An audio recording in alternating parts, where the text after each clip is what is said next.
Hi guys, MrRoflWaffles here. So there's been so much anticipation for a new Zetsubou No Shima trailer and new information about this map because it comes out really soon now, but we still don't have anything, or at least we have very, very little in terms of trailers and gameplay and things like that. However, Treyarch have just given us, or rather Activision I guess, Call of Duty have just given us some information, some little tease towards the map itself, in the form I guess of, well, it's not really a very direct tease because it's in the form of a bio. It's a bio for Tank Dempsey. I am all for getting this sort of stuff. We've had the bios in World at War, we've had things like the Origins letters from the field, which are all really interesting to read through, and now we're getting more, which I absolutely love. This sort of thing, for a theorist, is gold dust, because you can build so much of an idea about what is going on with a character from things like this. It's very similar to the, not the letters from the field, what was I going to say? The Nikolai memory segment. That was another case of us really understanding the backstory of a character. So,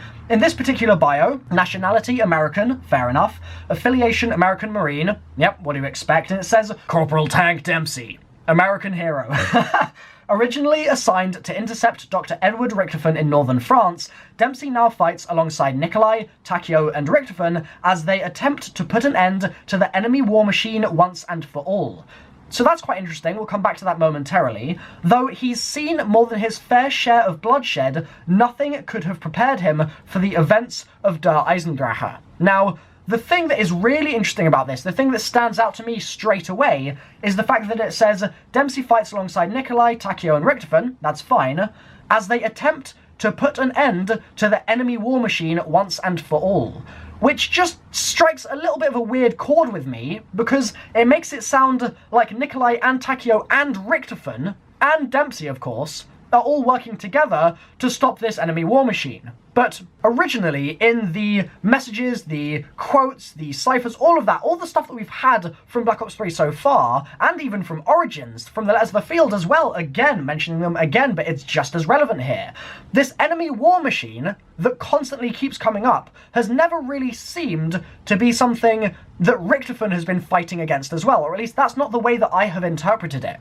But now, this very much sounds like Nikolai and Takio and Richtofen and Dempsey are all banding together to stop the enemy war machine and put an end to the enemy war machine once and for all. So does that mean that they've temporarily done it in the past, but now they're trying to put a full stop on things? And if so, does that mean that in DLC 4, we're going to have some kind of culmination of this? We've already had the Activision messaging that's come out for Zetsubou No Shima saying that they are trying to save the universes, not just one universe, but all the universes, save them all, and prevent the sort of zombies outbreak from affecting all of them, I suppose, as well, is implicit in that message.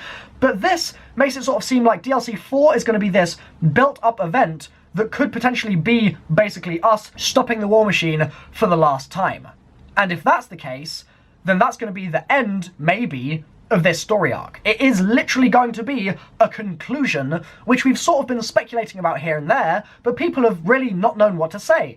Are we going to see the end of this current zombies storyline at the end of this game? It would be a great place for them to end it, I feel like, and it would make sense. They're going back through some of the events of the past and sort of rewriting them in some ways, or changing the events of the chronology of, like, history overall, rather than individual histories on certain worlds. They're trying to correct and fix the history of the collective multiverse sort of thing. So maybe we are going to see an ending here. Either way, this makes me really happy because earlier today I was tweeting out saying, Treyarch, can we please get the Dempsey memory segment? That would be fantastic. We've had Nikolai now. I feel like Dempsey would be great. He could give us some thoughts about Der Eisendrache. That would be really, really cool. Instead, we've got this today, just so happens that happened on the same day, and it's not quite a memory segment, but it's interesting nonetheless. So hopefully you guys have enjoyed this video. Obviously, as soon as they give us more bios like this, which they may do in the next couple of days actually, this might not be spread out across the 4 maps. We might get all of these now, which would be great. So if they do release over the next few days, and if not, then in a couple of months, I will obviously be posting these on my channel, alongside plenty more zombies analysis, theories, discussion, gameplay, Easter eggs, lore, all of that good stuff. So make sure you're subscribed, like the video as well, and I'll see you next time. Bye-bye. Okay, one last thing that I wanted to quickly mention. In the World at War character bios, there is an Easter egg hidden in there, okay? You get the first letter of each word, and I'll link the full explanation of this and showing you what this actually entails in the description, but first letter of each word of each bio, and you get a secret message relating to Dr. Richtofen. Is there going to be an Easter egg hidden in these bios? And if so, well, what the hell do you think it's going to be? Definitely leave a comment, and I'll be keeping my eye out for any secret messages hidden in the bio itself. So thanks for watching, like I said, and I'll see you next time.